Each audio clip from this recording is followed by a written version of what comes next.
Pledge of Allegiance. I pledge allegiance to the flag of the United States of America and to the republic for which it stands, one nation, under God, indivisible, with liberty and justice for all.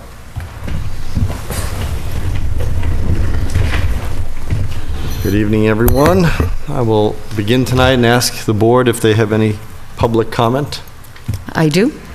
I would like to thank the Lunenburg Ledger and the Fitchburg Sentinel for publishing stories on the advisory issued by the Mass Department of Public Health and the Lunenburg Board of Health for Lake Shirley in its entirety. This advisory recommends that humans, pets, and livestock do not drink lake water. It further recommends that all avoid swimming, wading, or other activities with full body contact of lake water. The state's taking weekly readings now and will continue to do so until they receive 2 weeks in a row of favorable readings.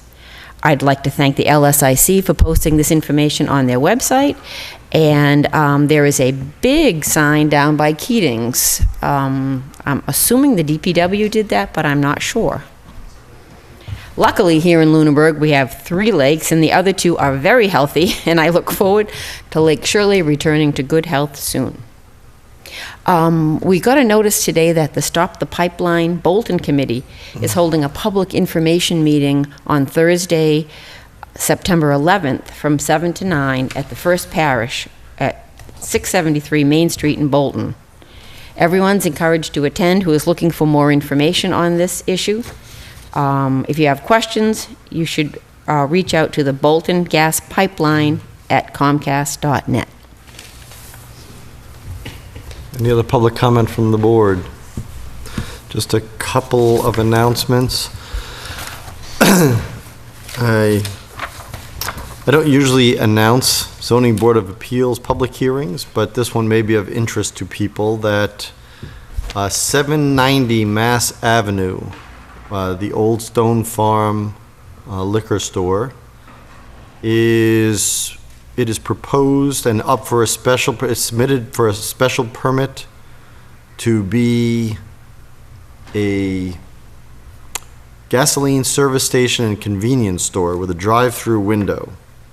So if you have an opinion on this, the Zoning Board of Appeals meeting is next Wednesday, September 10th, 2014 at 7 p.m. right here in this room. And that hearing will take place then.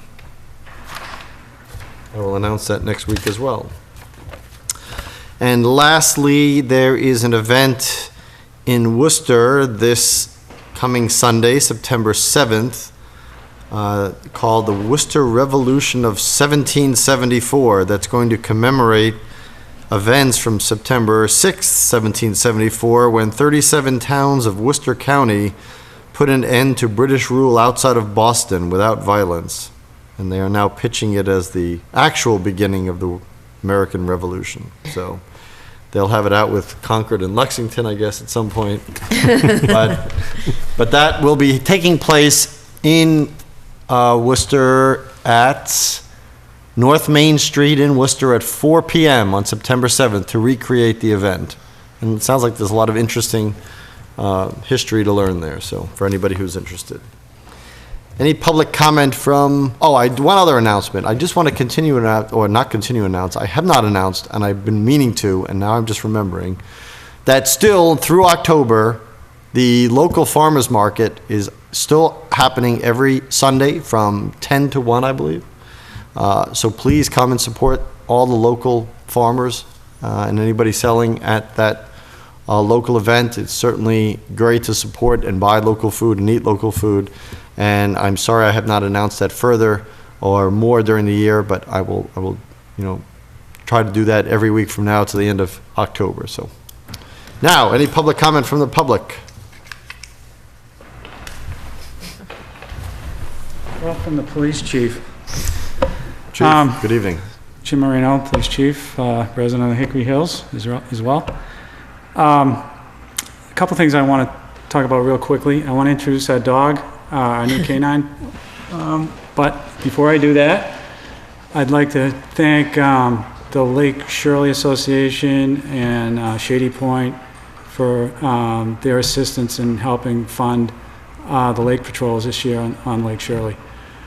I would also like to comment on something that really surprised me, something I heard in public, that the people on Lake Whalen seem, or at least somebody seemed to think that we don't have jurisdiction over that lake. The lake lies mostly in Lunenburg. We do have jurisdiction on the lake. We will patrol it if we get requests to do that, or if there's issues down there, we will patrol it. We're not really funded for it, but obviously, if we do get complaints, then we're going to make an effort to do that. Unfortunately, it's late in the year when I hear this, but I want the people of Whalen Lake to know that we still do enforce the boating laws on Lake Whalen, and we do have jurisdiction there, and we do have a boat. And again, unfortunately, it's towards the end of the season now, but for next year, I hope to hear from those people with their complaints, because we're very willing to help them. And that, the second part of that is that, again, I can't emphasize enough to the public to please report any suspicious activity to the police. We rely heavily upon public input. And again, with the comment I heard from somebody through the Lake Whalen, I don't know if it's the association or whatever, somebody said that they didn't think they wanted to get the police involved. Well, the police really are there to get involved. That's what we get paid for. That's what we pay your tax dollars for, and we're very willing to come out and answer these complaints. And if it turns out to be nothing gained, nothing ventured, nobody's going to be criticized for it. Our officers are taught to act very professionally at all these complaints. And if anybody was ever criticized for calling the police, obviously I'd want to be the first one to know about that, and we would address it. All right, let me, if you don't mind, I'd just like to introduce Jerry, our new police dog, and this is Josh Tossi. He's our dog handler, and Josh can just say a few words about Jerry. Good evening. This is Jerry. As I'm sure you folks remember, back in November, we came and we spoke about the K-9 program, and everyone here was very supportive of that. Since then, we've been working almost tirelessly to try to plan and organize and implement this program in the way that we would best suit the town and the department. Since that time, we've received the grant from the Stanton Foundation. We have found Jerry here. He's been evaluated by Massachusetts State Police K-9 trainers. They're the ones who will be training the two of us together. He passed all his evaluations with flying colors. He's 17 months old. He was imported from Slovakia. We found him from a vendor and a trainer in Connecticut. He has, at this point, very basic obedience training like a normal pet would have. He does have a little bit of tracking and detection work, not enough that he'd be able to go on the road right now. So he does have a good foundation. He's a very social dog. He's very happy. As far as police dogs go, you can see he's pretty mellow. He's panting because we had him exercising outside, so I would normally be panting as well. But he's made a lot of friends in the police department and the fire department already. I've tried to limit his exposure outside the department for the time being, simply because the most important thing for the two of us now is to bond with one another. So he understands that we're partners now. He is not a pet, he is a working dog. So it's a difficult balancing act between falling in love with him as a dog and understanding that he's here to perform a specific function for us. There are a number of things that he will be able to do once he's certified. Those are outlined in the press release that we had on Facebook. But some of them will be searching for missing people, searching for fleeing suspects, the recovery of articles of evidence, things that could have been dropped by someone in the course of a crime, searching buildings, searching for narcotics, which would be a training element post-certification as a patrol dog, and as a great community outreach tool. A lot of people tend to be hesitant to talk to the police sometimes, but having a dog with you breaks down a lot of those barriers, because everyone loves dogs, everyone loves pets.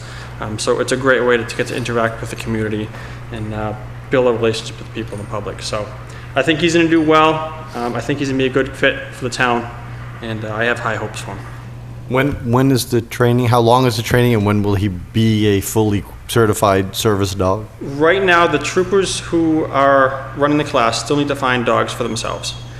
They should have them hopefully within the next few weeks. Once they find dogs, they'll also need a couple weeks to bond with those dogs prior to the start of training.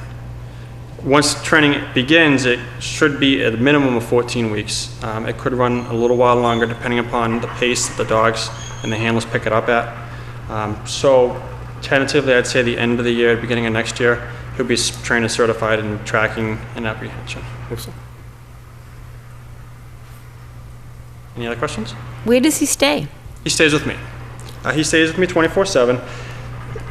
One of the very unique things about this program is that it was entirely funded outside the department. The grant covers a considerable amount of the cost, but there's a lot of extra that comes with it that will fall outside that grant. So the businesses in town, and I'm sure I'm going to miss all of them, but some of the more notable ones would be Powell's, Proctor's, Lakeview Landscaping, Walter Godfrey Construction, Hannaford's, Aubuchon Hardware, First Choice Limousine. Do you want to speak to? Chapter Lanes, a number of the local businesses, Sydney, good boy, have donated time, materials, services, and funding to build a kennel, to get us equipment, to get us things that he needs to work. I have treats in my pocket, that's why he wants them. So we have had a lot of support from the businesses in town. There is a kennel constructed at my house. He's mostly outside. He will have access to a portion of the inside, but we try to limit his exposure to the remainder of the house because we don't want him to fall into a pet frame of mind. Mm-hmm. Anything else? Well, best of luck. Thank you very much. That's Thank great. you. Take care. Thank you for your time. Any other public comment? Okay, so let's, we have you in the front row, so let's do the appointments here for reserve police officers.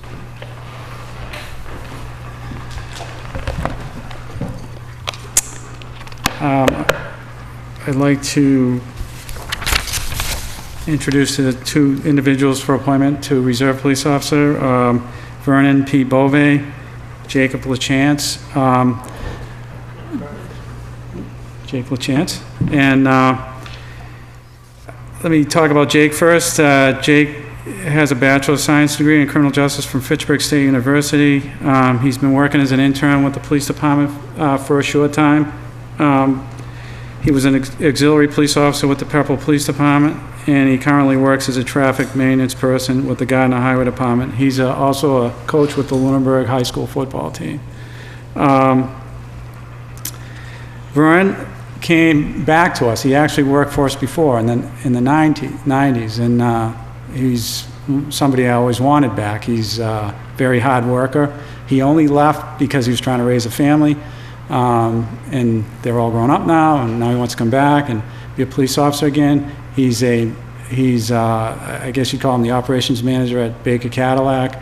A lot of management background, which I intend to use to my advantage. So I welcome both of them, and I think they're both a real good fit for the police department, and will be an asset to the community. So why don't you guys come up and say hello? This is Jake and Vernon. I'm Jake, nice to meet you. Do you have any questions for me? I graduated from Lunenburg in 2008. I actually used to live near you, Paul. Mm-hmm. I currently coach Lunenburg football. This is going to be my 7th year. I started right out of high school. Went to Fitchburg State, graduated 2012. Currently moving back to Lunenburg. I moved away for a couple years. And that's about the gist of me. Jake and Vernon Bove, pleased to meet you all. It's a privilege and an honor for me to come back and serve this community. I grew up in this community, born here, wanted to live here all my life, but I ended up moving to Westminster. Another story, but I love this town. And I come from a family of police officers. I have a brother George that worked for Leominster, and brother Dana that worked for Air. So, for me, it's kind of in our blood. We enjoy it, and it's something that it's not just a career for us. It's a passion, so we like it. Anybody have any questions for either? I welcome you both back, although one it sounds like you've never really left, or kind of. And welcome back to you. I know that the the chief thinks highly of you and your abilities to act in the role of reserve police officer. That is certainly good enough for me. He's got a good track record of hiring excellent people. Thank you. I'll offer the mic to the town manager if you have anything to add. Well, not necessarily. I did want to point out, not to embarrass Jake, but he did work for us for DPW as a seasonal employee, and there was quite a battle over which department was going to get him back, because DPW has an opening as well, and we have a very disappointed DPW director, and I think a very happy police chief and a happy Jake LaChance. But we were going to get him one way or another. Welcome aboard to both of you. Thank you. Do we need to do anything? That's the chief's appointments, right? Your appointment. My appointment up for ratification. Right. I want to thank you both for coming forward, and I think Lunenburg is very honored to have both of you. And as the chairman said, welcome back. And I would make a motion to ratify the positions of Vernon Bove and Jake LaChance to reserve police officer. Second. Any further discussion? All those in favor, please say aye. Aye. Aye. Opposed? None. I want to say that it really speaks volumes to me, at least, that when people who grew up in a town want to stay and work in the town, that says a lot about the values and the commitment that the town has and what people see in that town, that they want to stay and contribute and raise their families here. So thank you for both for that. Thank you. Thank you very much. Thank Thank you. you for your time. Because they're here too, let's skip to number 2. Request to approve the voluntary toll for the Boys and Girls Club, October 4th, 2014.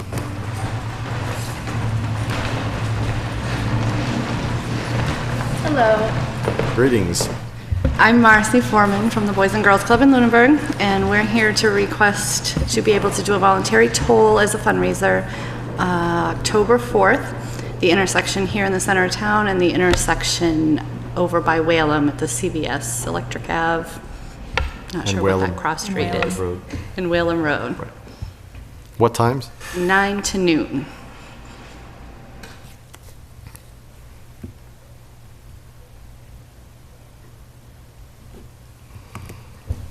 And this is, you do this twice a year, right? We do, June and September. Full disclosure, I'm a member of the board of directors on the Boys and Girls Club. Not that that poses any conflict here anyway. But. And just to clarify, there won't be any children in the roadway. It will be everyone No. over 18, and Nobody under you'll have 18. reflective vests on. And We do. We have construction yellow T-shirts. No one under 18 allowed in the road. We have orange cones from the highway department, and we've just recently, in the past week, bought new signage that'll hold a flag up above the sign too for more visual. visibility. Okay. I would entertain a motion on the request for the voluntary toll. Move we approve the voluntary toll as requested. Second. Any further discussion? All those in favor, please say aye. Aye. Aye. Opposed? None. Thank you. Good luck.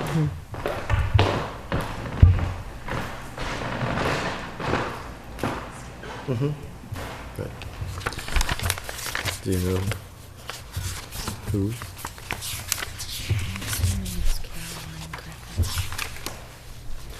Okay, so now we'll go on to board committee appointments and reappointments, interviews. So, now we have a interviewee in the audience. Caroline? Okay. So, if you would come forward, I think you're the last candidate for the Council on Aging that we have not interviewed, is that correct? That's correct. Okay. Yes, unfortunately, I couldn't attend the last meeting. Well, now you get to be on I was on TV. vacation, so here I am. Much more glamorous. When I had the chance to, consider the Council on Aging appointment, I was happy to go to the meeting. During that meeting, I see a lot of worthwhile projects that they need help with. I have 30 years of experience, of management experience, team building, project management, procedures, and that sort of thing. I have PC skills that I think that they need, PowerPoint, Excel, Word. So and I've attended a couple of bingo games there and found the people to be very engaging, looking for new members. It creates a little excitement for them, and I just enjoyed, playing with the seniors at the senior center too. So I would really, I think I can make a difference, and I'd like to work with them. I would open it up to the board. If the board has any question. We should have started, I guess, with your full name. Caroline Griffiths. Griffiths, okay. Of 31 Spring Street, just for the record. Does anybody have any questions? On the Green Lake. What? The Lunenburg Green Lake. Lake Shirley, yeah.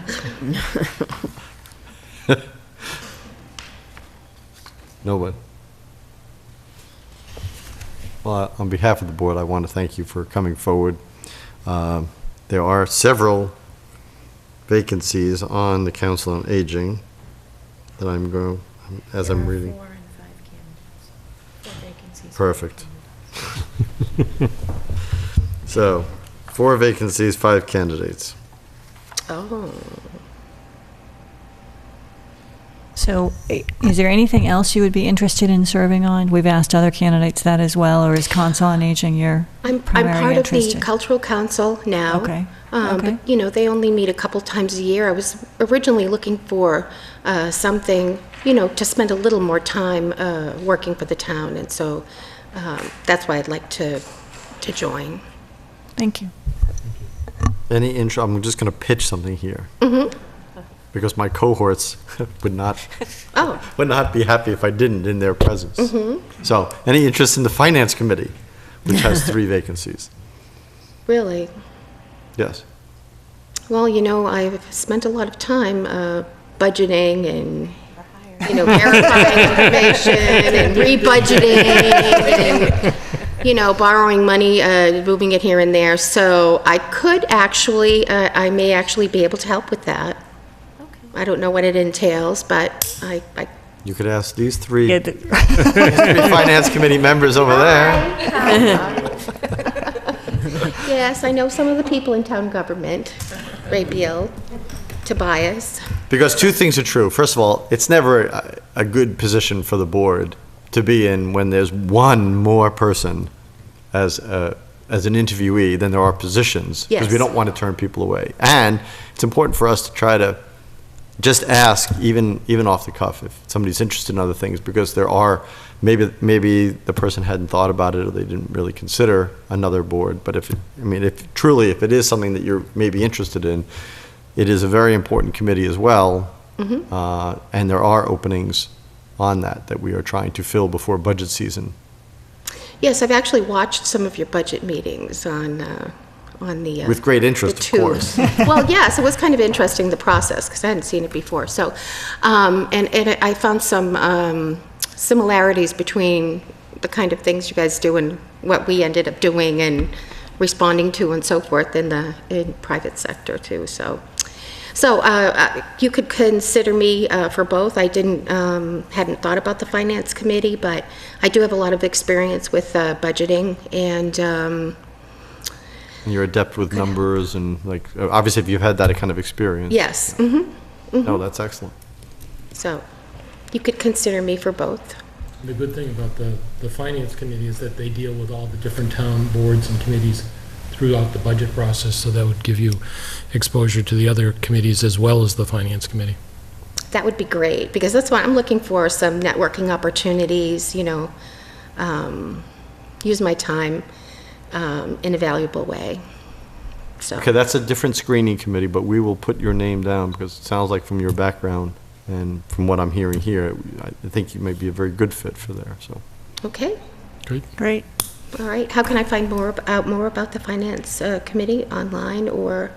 Well, certainly you can find some outline, but if you know some of the committee members. Okay. All right. I see you, it sounds like you actually know the chair. That might be a good start. We've known each other for a long time. Okay, well, thank you very much. Thank you. Thank you very much. And talking me into something that I wasn't really in. Some of the best things in life happen that way, right? Yeah. That's good. All right, so do we have appointments? Are we going to make appointments? You can. Do you want to wait until after Mark, since it's almost 7:30? Oh, sure.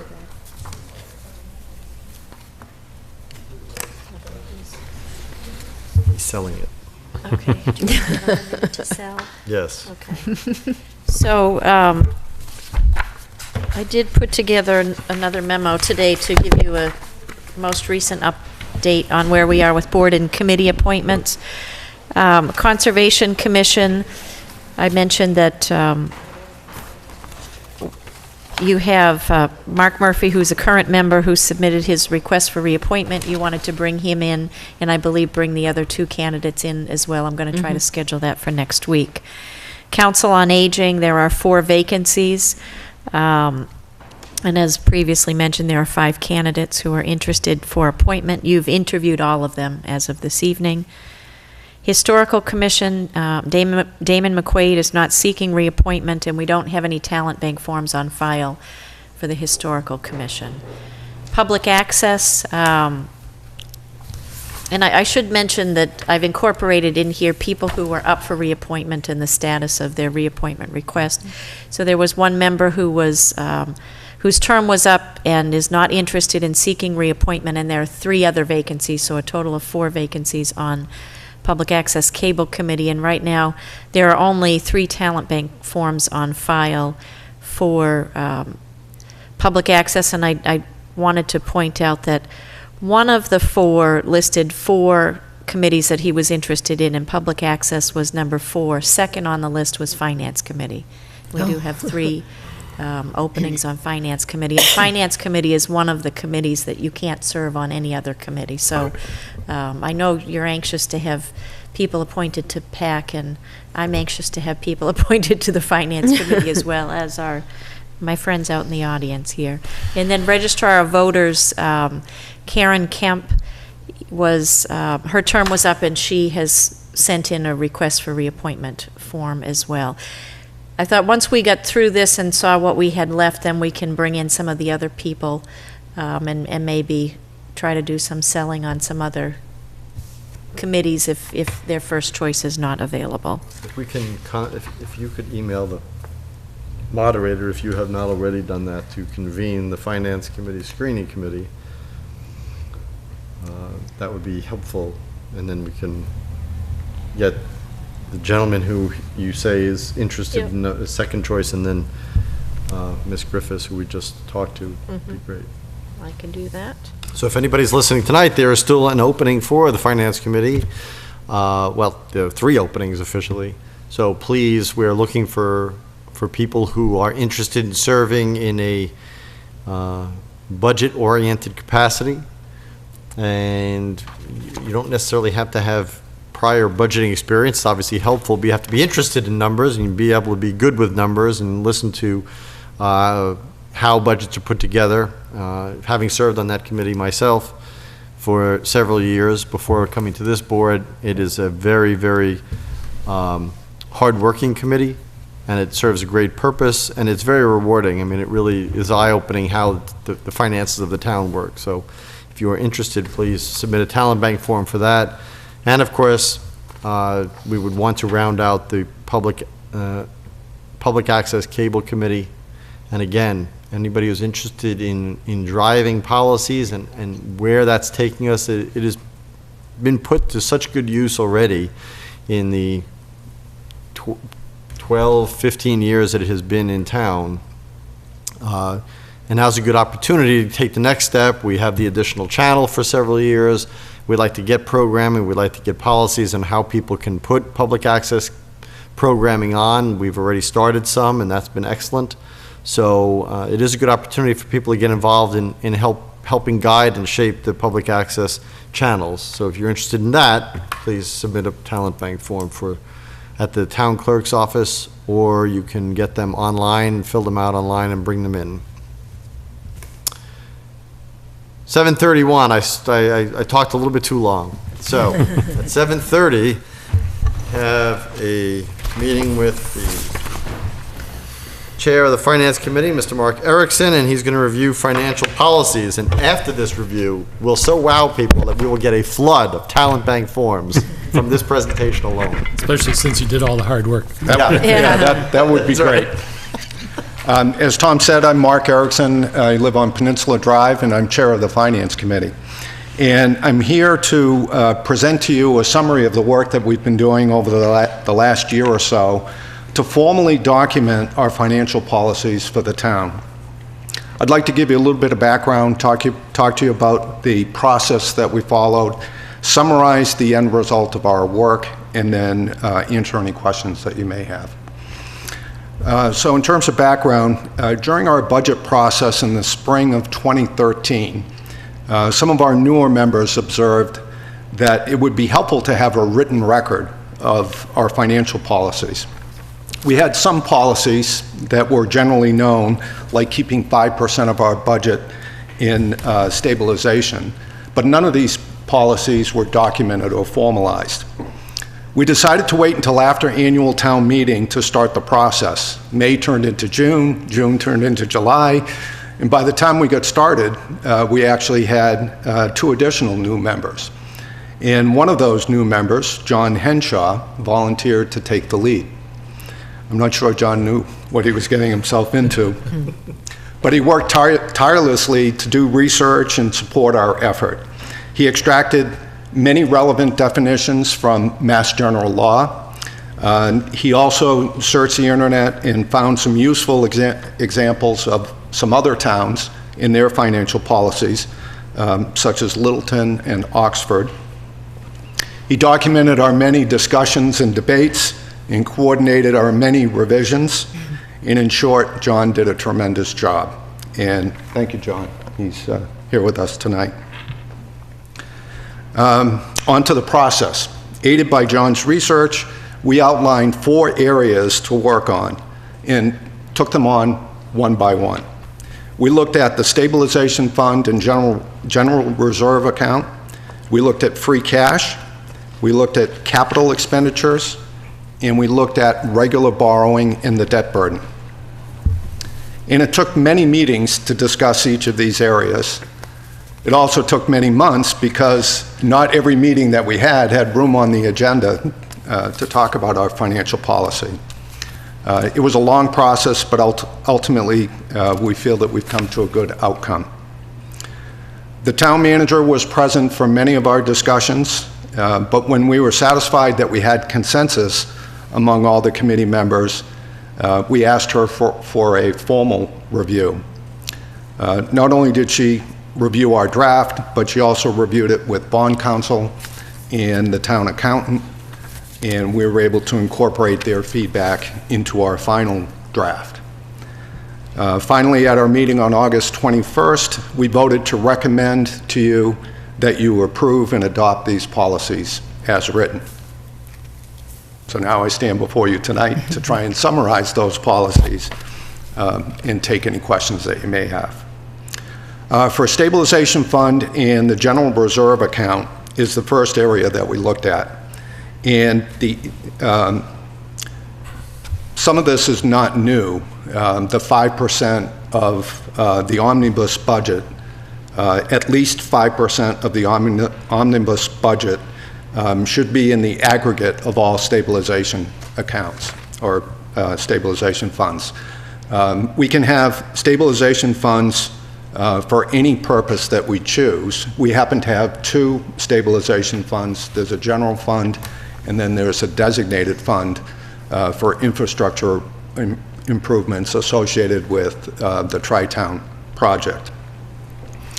The one thing that we changed is that we recommend that the general stabilization fund be at least 4% of the omnibus budget. It's a little bit more than that now. I think there's $135,000 in the designated account, and the rest of the $1.4 million is in the general fund. Any transfers in or out of stabilization require 2/3 vote at annual town meeting. That's governed by MGL. That's not something we set. But our policy is that any use of those funds should be for non-recurring, extraordinary, catastrophic, or emergency situations. Some people call it a rainy day fund. That's not quite what it is. It's a little bit more than that. We also have a provision that if at any time the stabilization fund or the aggregate of the stabilization funds drops below 5%, then we want to replenish it to that 5% minimum as soon as practicable. And if we can't immediately replenish it in the next fiscal year, we ask that the town manager develop a plan that will demonstrate how the fund gets replenished back to the 5% amount. Under this section, we also talked about the general reserve fund. This is a discretionary fund that the Finance Committee controls. Right now it's set at $50,000. We recommend keeping it at $50,000. We're not looking to increase it. And we did set a provision that less than 0.5% of the current omnibus budget should be the maximum. And the general reserve should be reviewed annually as part of the budget process. On to free cash. In terms of free cash, the main thing that we did was make sure that the definitions were clear, but we also set some guidelines for how we should use free cash. Free cash is the undesignated fund balance from the previous year that has been certified by the state. Once it's certified, then we're able to access those funds. But it's a one-time source of revenue. Therefore, the priorities are, number one, to replenish stabilization, which we've actually done this year. I think we have 75,000 that's moving from free cash into stabilization as part of fiscal 15. The second priority is the town roads and signage. So any materials that are needed to repair or replace roads and signage is our second priority. This would be governed by the ability of the DPW department to actually manage the work that needs to be done. So it's not just about money, it's also about other resources in DPW. And then the third priority would be one-time expenditures at the discretion of town manager. And again, just like to reemphasize, this is non-recurring. So we shouldn't use free cash to fund any personnel or other recurring expenses, just one-time events. We talked about capital expenditures, definitions, and process. A capital expenditure is an item or group of items that has a cost of more than $10,000 and a useful life of at least 3 years. If we have a large project, we should consider a capital outlay expenditure exclusion, also known as a debt exclusion. A debt exclusion would require 2/3 vote by the Board of Selectmen, 2/3 vote at annual town meeting, and then a simple majority at the ballot. And again, typically this would only be used for very large items that have an extended useful life. As part of capital planning, there's a 5-year plan that's reviewed and prioritized annually. And town manager has the final recommendation as to the capital plan that becomes part of the annual budget. And then the last area is regular borrowing and debt burden. This is defined as all other debt. So all of the non-excluded debt would be considered regular borrowing. We have used regular borrowing in the past, but we wanted to set some guidelines for how it might be used. One guideline is that we should use it to fund assets that cost more than $100,000 and have a useful life of at least 10 years. A good example of that is the new fire engine that was part of this year's budget. I believe we're paying 1/5 of the expense out of the budget and then financing the remaining 4/5. So that's a great example where regular borrowing can be useful to us. We wanted to set a limit so that it doesn't spiral out of control. So we looked at some historical numbers, and the guideline that we came up with is that the aggregate debt service of the non-excluded debt should be less than 3% of the omnibus budget or 4% of the tax levy, whichever is less. And if we are to fund an item through regular borrowing, the term of the borrowing should be less than or equal to the useful life of the asset. And this also requires a 2/3 vote at annual town meeting. So that's a high-level summary of the policies that we've come up with. In addition to John, I'd also like to thank all the other members of the Finance Committee for their contributions. Brian LaFond, Steve Raboyne, and Jason Smith, whose terms expired on July 1st, along with current members Terry Birchfield and Karen Menard. And I'd be happy to take any questions you may have. Anybody have any questions on the policies? Mr. Chairman, congratulations to the Finance Committee working with the town manager to do these. I would point out that there are several shoulds in here, and it's a policy, and therefore town meeting has the opportunity to do something different than what is recommended.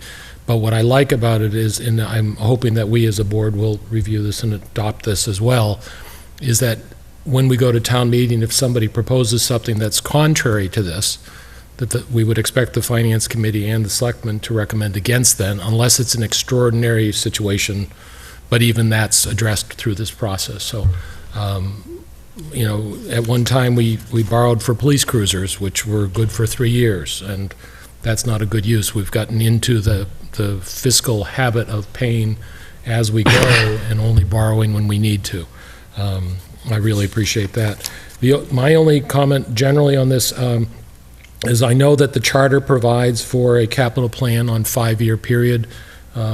Your board has discussed it, our board has discussed it, about the need for a 10 or 20-year plan that identifies future needs, although it's not necessarily in the approved plan at the point. Most likely the bigger equipment for the fire trucks, our buildings, certainly the roads could be incorporated in that.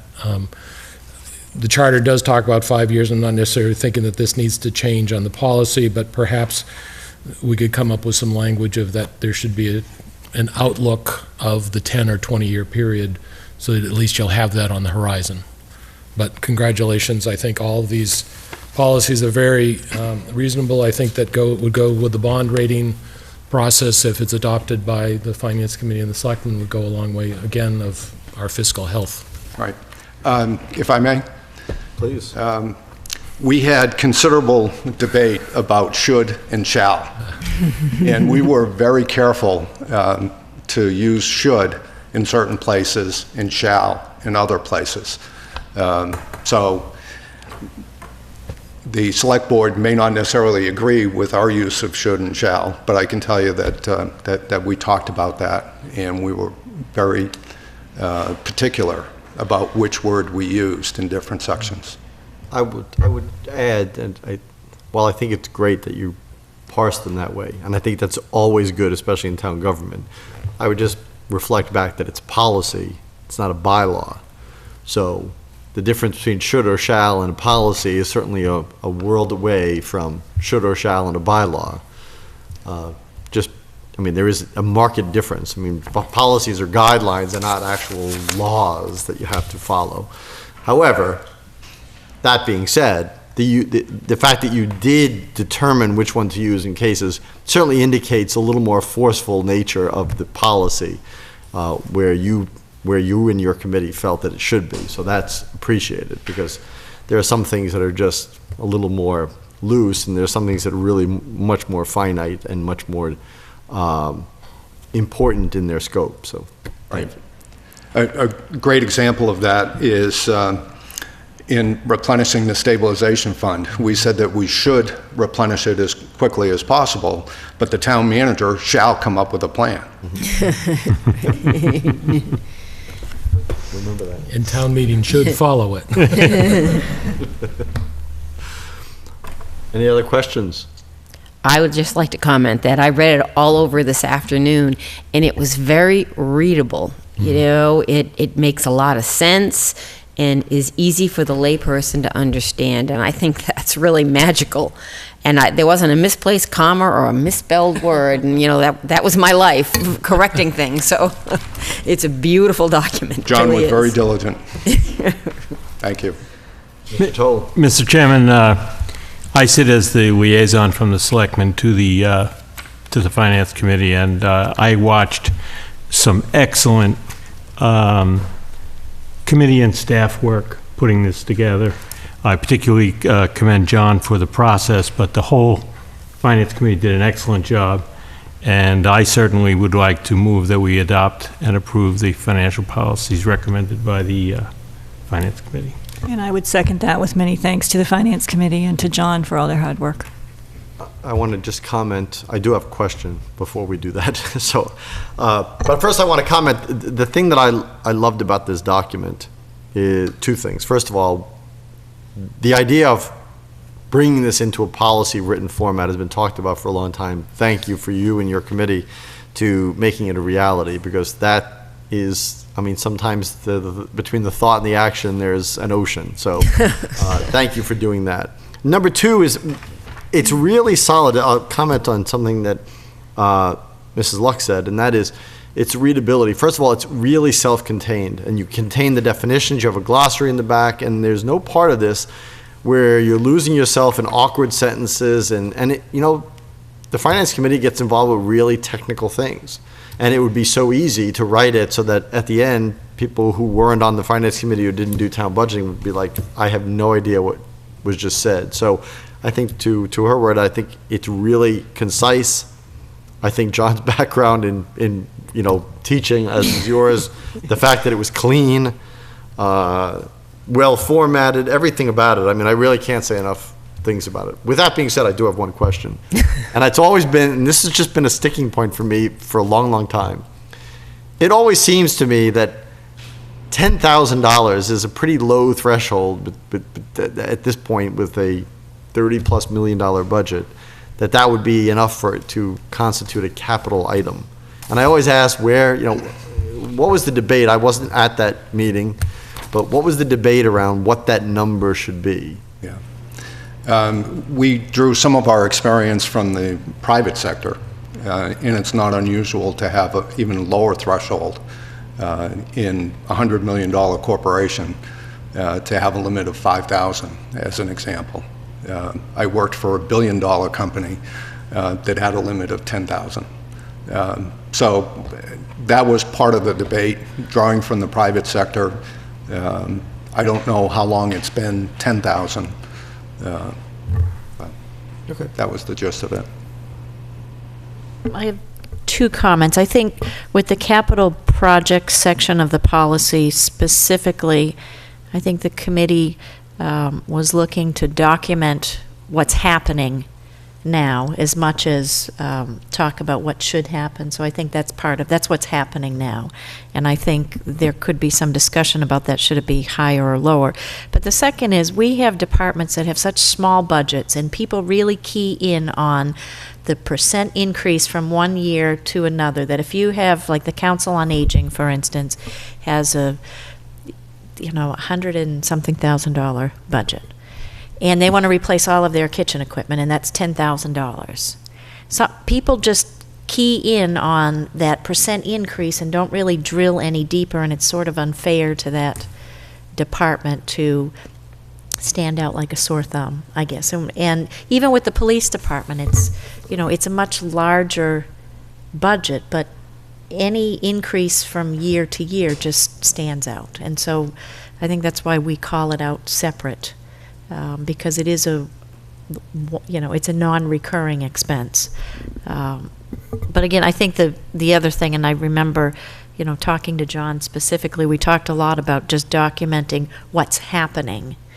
And then if that needs to change, that can change, but it was important to document what is actually happening. Well, I can certainly appreciate the second point. The first point, I think, is a little, as a member of the Finance Committee, and then as somebody who was the liaison on the Finance Committee from the board for many years, we always talked about knowing and being able to calculate what the cost of a department was. And every time something's taken out and put in another area, it becomes very difficult to say, okay, what does any one department cost to run? Now, sure, I understand what you're saying in your hypothetical with the Council on Aging and the equipment of the kitchen, but that's why it's important for us and the Finance Committee and the Council on Aging to really present a budget and let people understand why that would be happening.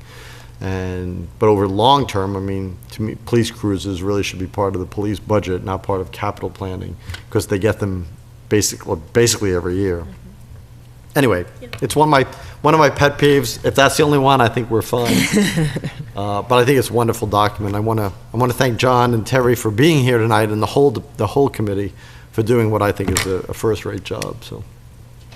May I say just one more thing? You can if you come to the microphone, John.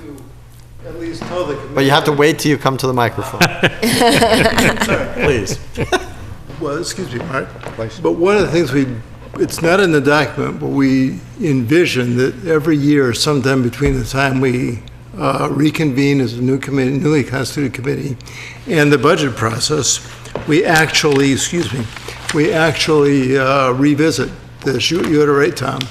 This is policies, it's guidelines, and it would change with time as the town changes, as the money changes. We may decide in a future year that $10,000 is not the kind of transparency that we need. Maybe we need up it to $15,000 or $20,000.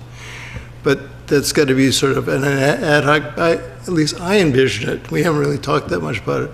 I envision this as an ad hoc type thing.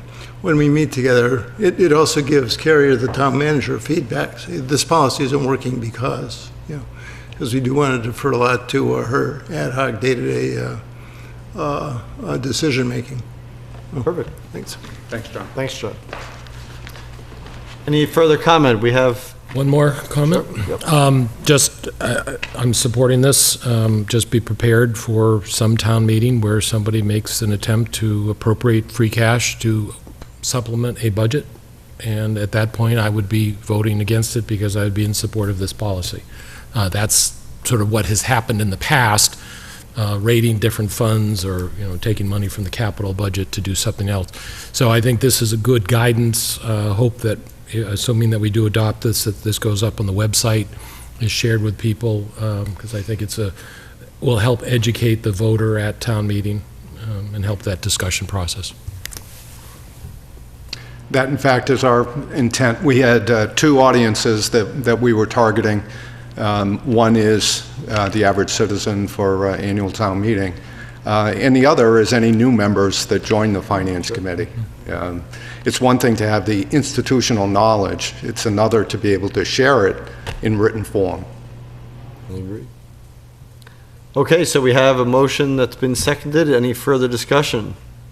All those in favor of accepting the fiscal policies as prepared by the Finance Committee and discussed here this evening, please say aye. Aye. Aye. Opposed? None. Keep doing a great job, guys. Thank you. Thanks very much. Thank you.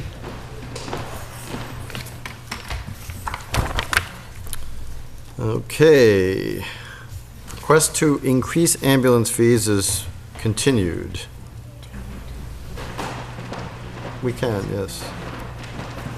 Okay, so now we're going to go back to reappointments and board appointments.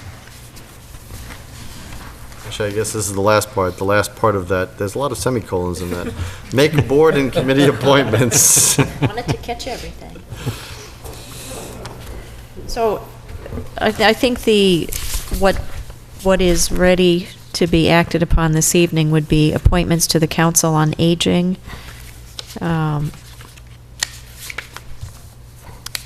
And at least start on public access. Okay. Mr. Chairman, Mr. Ibasol. I would move that we appoint Jacqueline Dwyer, Sarah Grant, Cheryl Moisen, and Diane Naud to the Council on Aging. Do I have a second? Second. Any further discussion? With the goal that the additional candidate be seriously considered as we discussed for the Finance Committee. I agree. And I think all of them interviewed very well, and they all had great backgrounds and knowledge and energy, so it'd be good.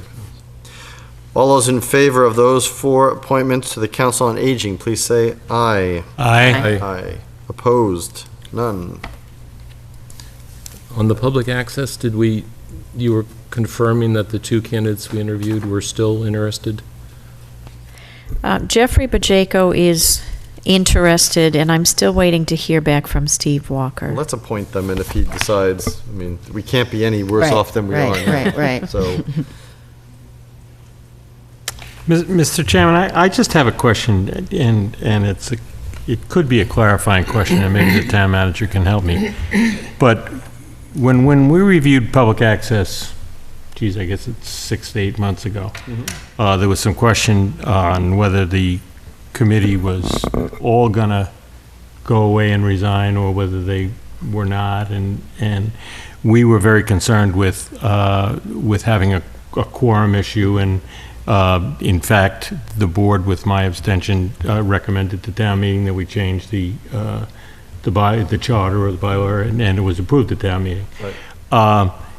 To appoint 2 members now with 1 person who I would have loved to talk to about her willingness to continue, but she wasn't up for reappointment, may lead to the same quorum issues, and I'm just kind of concerned that we want to make sure we have a quorum before we kick them I off. think that there is 1 person still on the board, on the committee. Right. And there's 3 other people who are up that we've interviewed. So that would make it 4 in the meantime. And they only need 3 to have a meeting. I thought there were Although there's 2. we don't know, Ryan is considering for right. Finance Committee, we've not interviewed. Right, that was my... Oh, that's right, that's right. Yeah. So you did have the finance. I think we should wait to hear whether Mr. Walker wants to be on it, because, I mean, Okay. just because if you have, I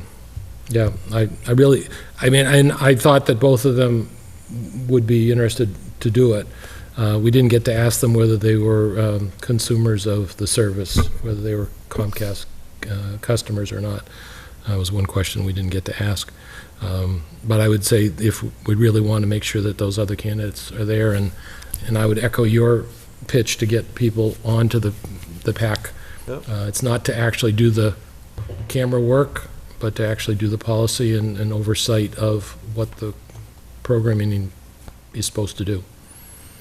Well, why don't And I... just to be clear, I would like to get PAC up and running as soon as possible. I just don't want to run into quorum issues again. Right, well, I mean, again, I don't think we'd run, right now we have quorum issues, because we definitely don't have a Right, quorum. right. So I don't think we'd run into any that we wouldn't be introducing any new issues, is my point. So, I mean, but if people want to wait, that's fine, and it's, which one is it Jeffrey or Ryan who's interested in being on the Finance Committee? Ryan is interested Ryan. also In the Finance Committee? in Finance Okay. Committee, All right. yes. So let's, Yeah. if you can clarify with those people, if we can get answers from them. Okay. And again, I can't encourage people enough to get involved with this. It would be seemingly a really excellent committee, but I don't know why we're having a tough time. So Rhonda is the only carryover, Yep. which is not a reappointment, but the term runs at a different point, so Yep. there would be additional positions. So why don't I see if I can get that nailed down for next week's Great. meeting? So that would leave, there are a few other ones, reappointments that you have not taken up that, we haven't talked about, and I can put them on next week's agenda if people are not comfortable acting on that. But the dam keepers, and I didn't send requests for reappointments to them. I mean, those are positions, we have people that you have to have a certain level of Skill set, knowledge right. for that, as with the clock winders. So I did not send requests for reappointments to the clock winders because that you have to have a certain skill set and aptitude and fortitude actually are we to make sure it of up that? there. Do we have a limit I don't on know the- that I can vouch for that. Do we, don't get wound up now. Do we have a limited number of clock winders? Is that our committee as opposed to, because I have had people that expressed Yeah. interest in it, but I don't think there's actual, It's really informally done, and so there is no, Al Dettenreiter is the informal head of it. what I've Used to be referred to. two. It used to be him and Jay Schwartz, but I think Jay Schwartz has now moved away because of a job. So, yeah, I mean, we can get people. It's always nice to train people and have them available. I think there's 6 of us right now, so everybody does 2 months, How many times does it have to be wound? once a week. 7 days. Yep. That's a lot. The poor guy who did it tonight was really sweating. Oh, up there, forget it. You can't even. I'll tell you, even in the fall when you get up there, it's pretty hot in that room. And I think the registrar of voters is part of the election officials discussion. I think that's also one, because that switches back and forth between the political parties.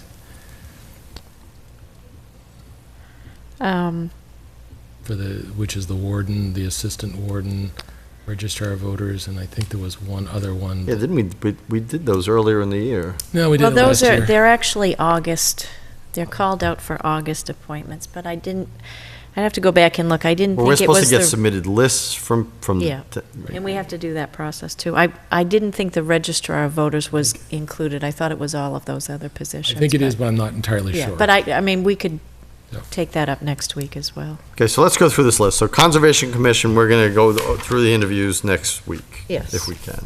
Historical Commission, we just realized is going to be an opening as someone is not seeking reappointment. So we need talent bank forms for people who are interested in the Historical Commission. Public access, we have a couple. We want to make sure that they are still interested because we interviewed them several weeks back. And we still need more candidates too. And registrar of voters, you're going to check into that appointment process. Okay.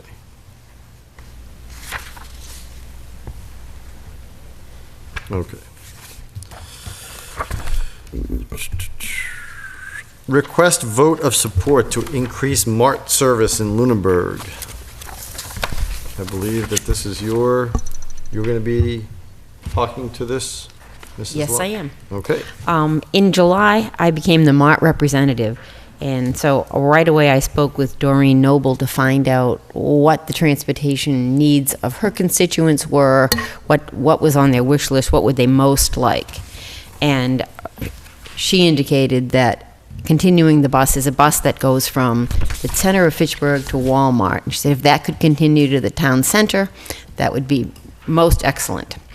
And so I met with MART officials, Mr. Kahn, Mr. Fisher, and Bonnie, and they outlined, they gave me an idea of what it would cost approximately. In order for us to get a quote, the Board of Selectmen has to vote to ask them for a formal quotation, and then they will give us a formal quotation.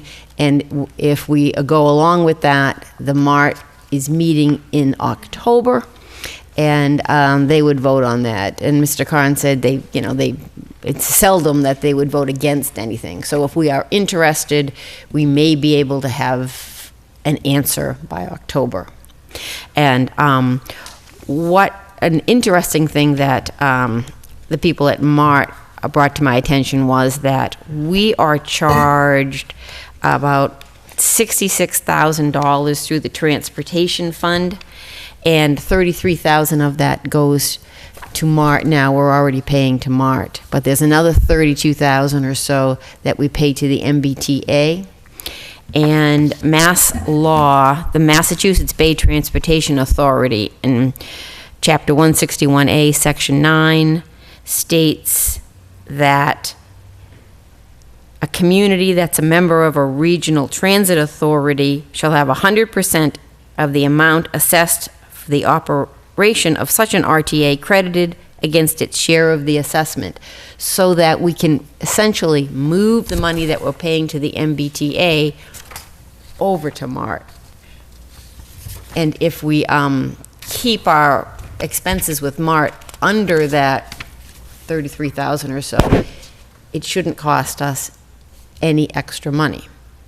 And, you know, and I talked to Karen Brochu, the town accountant, about it today, and she said, yep, that's the way I read it too. And that's the way, you know, the MART officials explained it. It does seem too good to be true, but it may be. And so I worked up a scenario. There are 12 trips on that bus service a day right now. And I said, well, if we took 6, if we took half of them, and the people at MART said it's about a 15-minute trip, and the cost per day at $80 an hour is $120 a day, and they tell you to calculate about 250 days of service per year, so that those weekday trips would cost $30,000.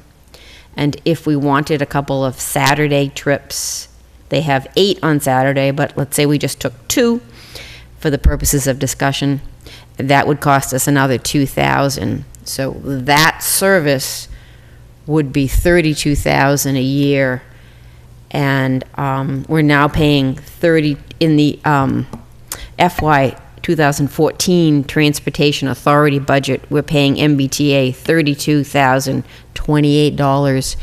So theoretically, there should be $28 left to pay to MBTA.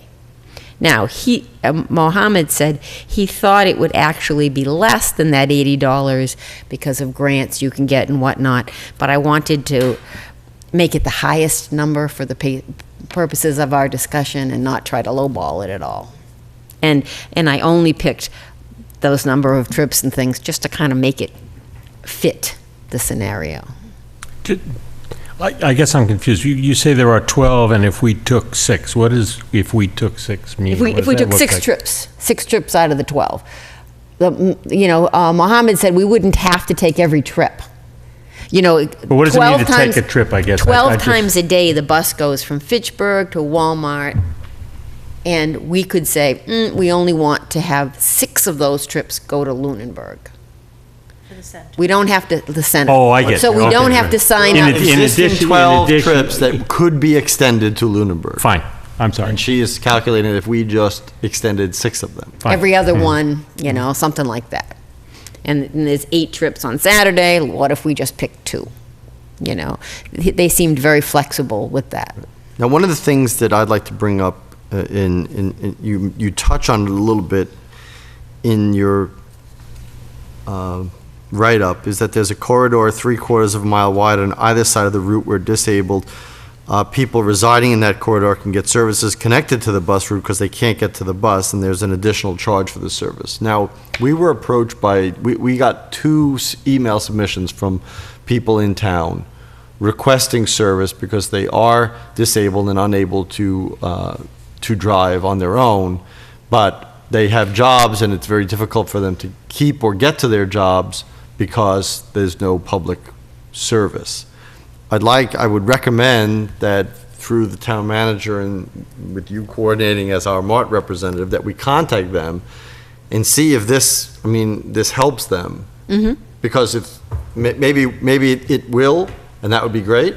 If it doesn't, it's still worth extending to help other people who may need this, and then maybe we need another dialogue to see how we can help them. Because the whole idea that these 2 emails said is that it's not that the people can't hold down a job and can't be, producing members and contributing members of society, it's just that they can't drive.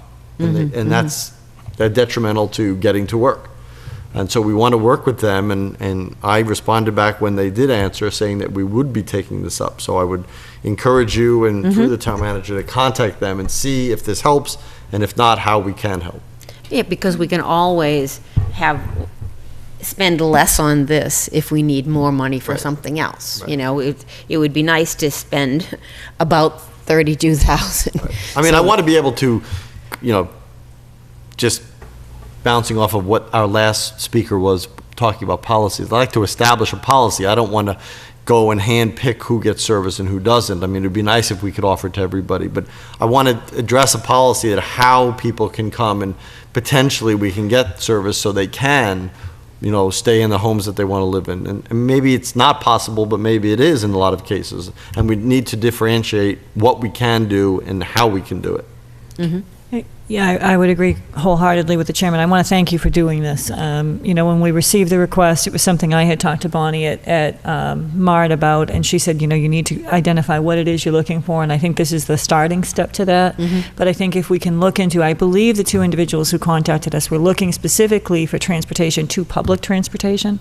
So if that's something that we can incorporate that would be beneficial to other people, and add that or modify this slightly to include that as well, I think that would make sense. Well, it goes down to the Fitchburg Intermodal, right? Right, exactly. And that's what they need. And what they would need is a couple to frame their workday. Right. So they need one in the morning and one in the afternoon, or whatever their workday would be. Yeah, so we can firm up what we want to ask MART for, Exactly. what a quote for. Exactly. And I would suggest that we expand that to, through this forum, and actually possibly hold a public hearing asking residents what they need for bus service so that we get it, it will identify a need, which may be beyond this. Right. Because they didn't even used to come to Walmart. So if we, as we said, we identify the hours that people need it, where do they need to go to? Is it something that might be incorporated into the senior center? If we went a little further, that the center of town is the senior center as opposed to something else, and therefore, when we do the village bylaw, do we incorporate it into that process? So it's really trying to think about what are the needs, and then what can we do right now? Right. Right. And then it may need to go to the finance committee for review. And they meet quarterly, right? So if we miss October, it's another quarter. MART. Well, I'd rather, and there's obviously impetus to get it early, but I'd rather get it right. Yes. Mm-hmm. So, and I want people who came really address this to us. I want them to be heard because that's very important to me. So. But I would encourage people, if you do have an interest in MART service and looking at expansion, to let the Selectmen's office know, specifically what you're interested in, what your needs are, so that we can try to come up with a plan that addresses as many residents' needs as we can. Mm-hmm. Right. Yeah, when they talked about coming to the center, we didn't specify where in the center. Maybe it could stop at the senior center. Maybe that would make sense. I mean, it is a turnaround there. I mean, there's a loop, so it's easy to do. You certainly don't want people, there's no really easy way to congregate around here, or at least at the center. There's sidewalks and things like that. And it's a parking lot as opposed to standing on the street.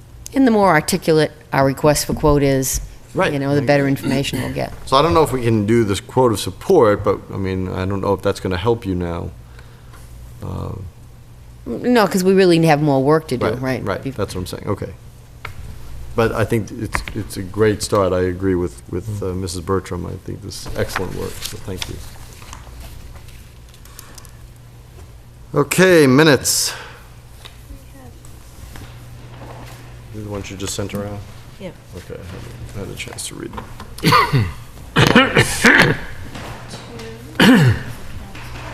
Accounts payable warrant in the amount of $162,733.47.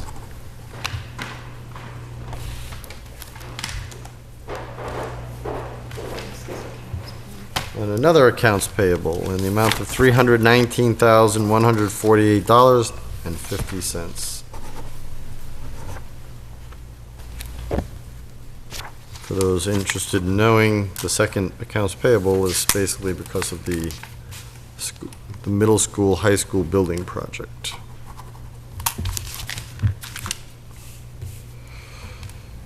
Action file issues. Mr. Chairman, I know that we moved our meeting schedules around. I just wanted to make sure that we were going, I know that it's on the schedule, to make sure we're going to get back to our goals and the town manager's goals. I'm not sure which meeting that's going to be set at. Secondly, there is a movement to establish a new charter school in the city of Fitchburg. They attempted last year and were turned down by the state. At that time, they were focused solely on the city of Fitchburg. It's elementary school students. They are now expanding to include surrounding towns, including Lunenburg and other towns around Fitchburg. I have some concerns about what that impact is going to be on the school. And I'm raising it now, not for us to discuss it, but just to think about how we need to reach out to the school superintendent for impact and how we can address the concerns that come through that process. Yeah, from the school administration and the school committee, it would be interesting to hear.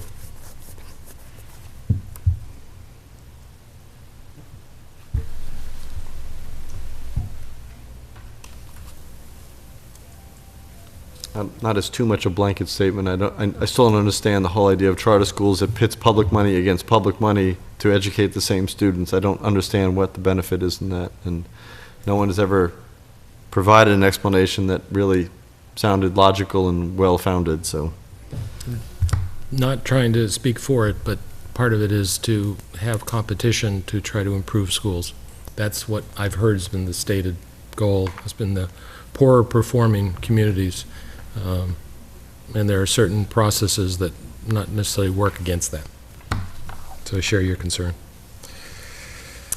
Okay, committee reports, Board of Health. No report. Building reuse. No report. Capital Planning, no report. Finance Committee, we heard from. We heard from this evening. Library Board of Trustees. They meet later this month. MPO. We haven't had a meeting. Our next meeting is actually next Wednesday, but I did want to let everyone know that I received an email from George Snow of MRPC. He's had some extensive email exchanges with MassDOT regarding the Summer Street project. Currently, the Summer Street project is programmed for the 2017 TIP, and the funding for that comes from a variety of different sources. Basically, we take all of the target funds for 2017, and the funding is proposed to come from CMAQ, which is Congestion Mitigation and Air Quality Improvement Program, TAP, which is the Transportation Alternatives Program, and from the Safety Improvement Program. The question is whether or not this project is eligible for HSIP funds, which is the Highway Safety Improvement Program. And right now, we have $445,955 for the project coming from HSIP funds. MassDOT is questioning the project eligibility for that funding source. So George Snow of MRPC sent me an email requesting that I obtain crash data from the police department, and I know Kerry, the town manager, has requested that from the chief, and the chief did speak to me before the meeting tonight, and he is working on that. And as soon as tomorrow, he's hoping to get that data together. So just to let you know, it is a question. And the TIP was approved by the MPO based on the project's funding sources as outlined. So if we determine that that is not eligible, a portion of the project may have to be dropped off, or I'm not quite sure how it's going to be handled, because we will exceed the total target funds for the region. So. Now, does Leominster and Fitchburg have to provide crash data too? Yes, yes, and I'm hoping that George has reached out to those cities as well. However, I will check with him tomorrow to determine whether they have not. I know that there is a high crash location, but it's just outside the scope of the project. So it's something we really have to work on. So. Okay. Planning Board. No report. I wasn't able to attend the last meeting, and I am not able to attend the September 8th meeting either. However, I will hopefully be able to catch it on YouTube. Okay. School Committee. The school committee is going to meet tomorrow night, Wednesday. They'll have a second reading of their updated policies on Corey, fingerprinting, and school lunch accounts, and they'll accept public comments on these through September 29th. Their service animals in schools policy has received a lot of comments, so they're going to ask the policy subcommittee to review that before they schedule a second reading. Regarding the MSBA legal opinion on property transfer, in a memo dated 8/30, Superintendent Calm stated that she spoke to MSBA legal counsel 3 weeks ago regarding transfer of the policy and provided them the information they requested. She hasn't heard back. She recently sent an email to an MSBA attorney suggesting a phone conference be scheduled, and she's going to follow up this week. What is that concerning? The property transfer, Passios. To the Passios to the town. Oh, well, how is that part of MSBA, though? Yeah, exactly. They wanted to get my understanding is they wanted to ask MSBA if they need to retain the property in case they need something later on. Okay, well, I'll bring that up at the MSBA. I'll bring that up at the school building committee meeting, because I don't quite understand what. That's my understanding, that there was something they wanted to, at the last school committee meeting, they wanted to make sure that.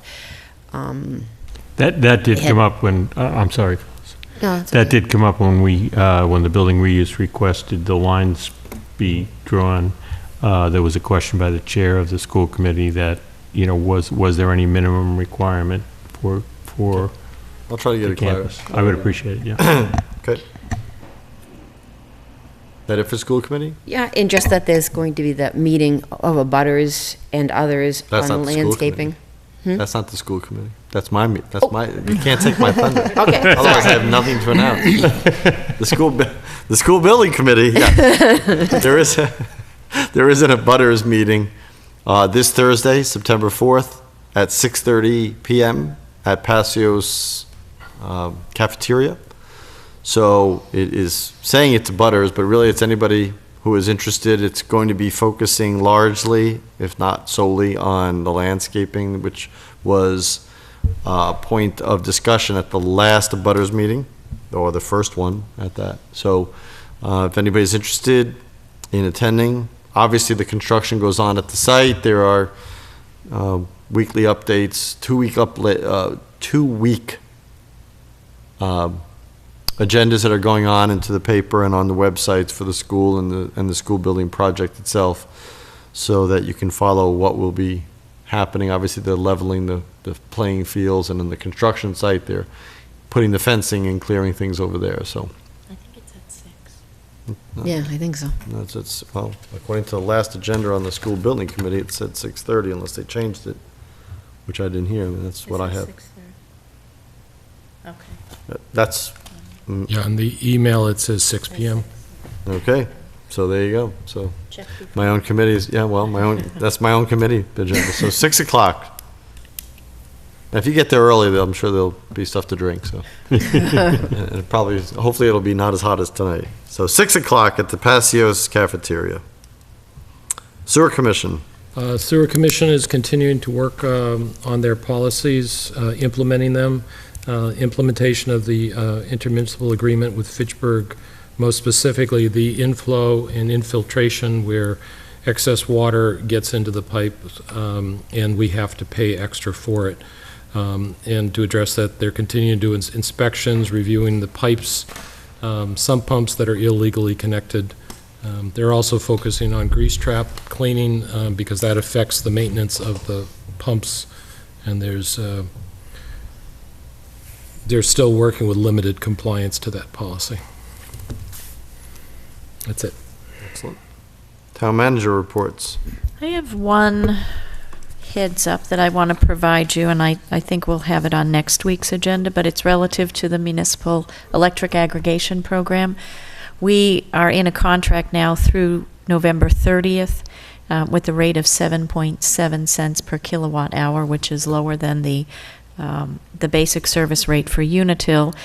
I had a meeting today with our consultants who do the bidding for us, and they have advised me over the last several weeks that this next 6-month period that we enter into, rates are expected to be significantly higher and probably more like 14 cents, so close to double. Wow. And depending on how much time we have on next week's agenda, I think I'd like to have them come in and just talk about it, and they can present information on what they're seeing. I didn't want to, they offered to come tonight, and I said, it's not on the agenda, and I have a fear that we'll get into the pipeline project, because part of the, the discussion about the pipeline is the need for additional natural gas to supply electric generation here, and I just didn't want to get into that this evening. But so what they have proposed as an alternative that I think it makes a lot of sense is we have the opportunity now to go out to bid. So instead of bidding for December 1st, we could bid even right now within the next week or so for September 1st, because the meter reads occur later in the month. So September 1st or October 1st, go out to bid and essentially do a blended rate over a 12-month period, rather than go from 7.7 maybe to 14 and back down to 10 or something like that. So they put together some information today, if we were to sign today, that, and this is how this goes when you're bidding electric. You can't leave your desk. You have to wait for the call to come in. It's crazy. But, as today, if we were to do something today for a 12-month period, we could do a fixed November 14 through October 31st, 15. We could get 11.59 cents for 12 months. We're paying 7.7 right now. Or we could do a blended rate and essentially get that 11.59 cents, but break it up into 2 6-month segments. And I'm sort of leaning towards doing something like that, because I think it provides some protection for residents that are involved in the program in the winter months. And people always have the opportunity to opt out. So if you in the second 6 months, if the basic rate were to go something less than whatever our blended rate is, 11 to 12 cents, if it went down to 10 cents, you could opt out and you could take the basic rate.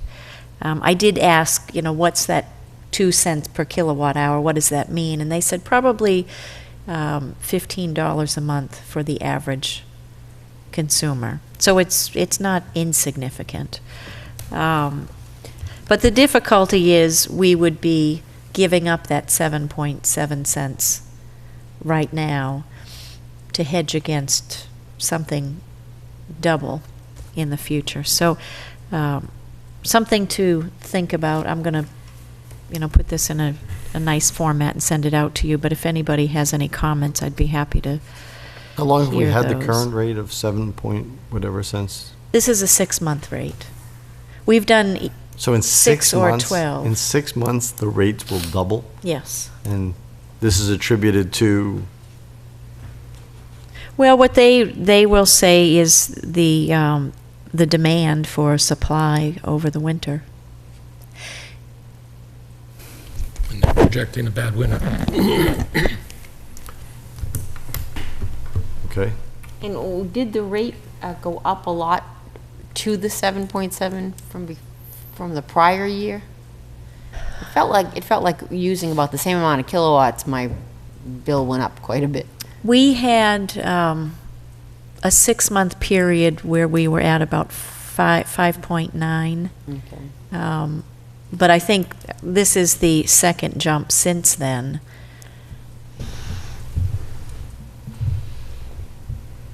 And how would the average consumer know if the rate went from 11 to 10? Mm-hmm. Well, it's shown on your bill. Right.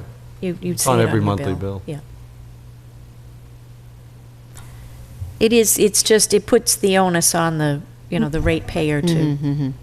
I think the watch. question is if we went with the aggregate program, how would the ratepayer know what Fitchburg was in comparison to the other program? How would you know What the basic rate is. What the basic rate is in comparison to what you're paying? That I would have to check, because I don't know if both rates show up on your bill. I don't think they No, do. they So don't. the question would be, if you wanted to opt out because you were able to get a lower rate, how would you know that? Yeah. Well, The- I'm sure it's displayed on Unitil's website. Yeah, That would be one place. I mean, the town can make people aware through our, the means of communication that we use. I don't know that we would want to commit to doing a mailing, but we Yeah, certainly, right. we know what the rate, when that rate change goes into effect and what it will be. So we can announce it here, we can put it on our website. I don't know that you want to go through the expense right. of mailing. Right. Well, we should, I think their rates should be set pretty, because I think they go out to bid in December. June? They Oh, they go out in will, they go out in December June as and well. December.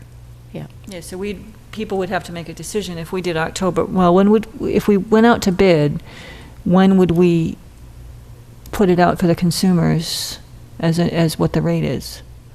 Well, if we were to move now, I mean, I think we're looking at October 1st. Okay, so it would be 2 months. People would, before they would know whether or not they have a good deal or Yeah. whether or not it would be better off to go with Unitil. Yeah, But they can opt out at any point, right? they can. So, Right. They can. so if we find out, we can just announce here that we would recommend people opt out. Right, exactly. I don't know, the word unconscionable comes to mind. but Saying that with power companies is probably redundant. So, I mean, to double the price because people need more. Well, I mean, there's more to it. And I can't speak particularly intelligent on this, but and I think it would be beneficial to have our consultant come in and talk about it. But the federal government last winter required generators to keep a certain amount of oil, to buy that and keep it in reserve, and that affects the price as well. And it affected the price this time last year, but it wasn't as severe as it's projected to be this year. The municipal electric bill is not dead. It doesn't have much life these days, but I really wish our legislators would push it.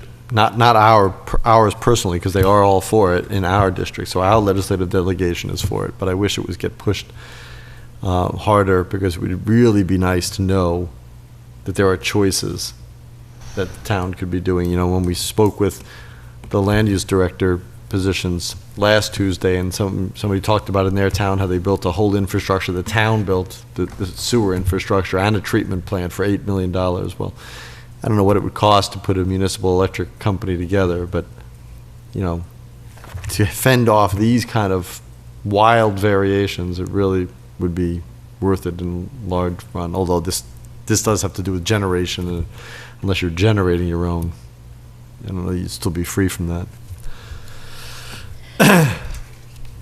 Any other reports? The only other thing I have is yet another Form 43 from the ABCC for Kebabalicious. There was some other minor change that they've asked you to re-sign once again.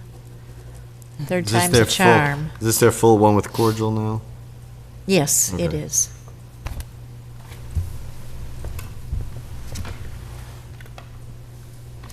That is our agenda. Do I have any final public comment from the board, any member of the board?